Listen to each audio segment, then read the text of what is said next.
AN TV Telugu news channel కు స్వాగతం। Yadadri power plant లో భారీ అగ్ని ప్రమాదం చోటు చేసుకుంది। ఈ రోజు తెల్లవారుజామున నల్గొండ జిల్లా దామరచెర్ల మండలం పీర్లపాలెంలోని పవర్ ప్లాంట్ లో మంటలు చెలరేగాయి। యూనిట్ 1 బాయిలర్ లో ఆయిల్ లీక్ కావడంతో ఈ ప్రమాదం జరిగినట్లు తెలుస్తుంది।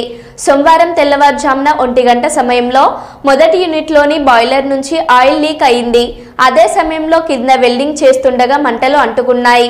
క్రమంగా అవి యూనిట్ మొత్తానికి వ్యాపించడంతో పెద్ద ఎత్తున అగ్ని కీలలు ఎగిసిపడుతున్నాయి। సమాచారం అందుకున్న అగ్నిమాపక సిబ్బంది ఘటన స్థలానికి చేరుకొని మంటలు అదుపు చేశారు। సకాలంలో మంటలు ఆర్పివేయడంతో పెను ప్రమాదం తప్పింది। ఈ నేపథ్యంలో 600 మెగావాట్ల విద్యుత్ ఉత్పత్తి నిలిచిపోయింది। ట్రయల్ రన్ కు సిద్ధమవుతుండగా ప్రమాదం చేసుకోవడం గమనార్హం।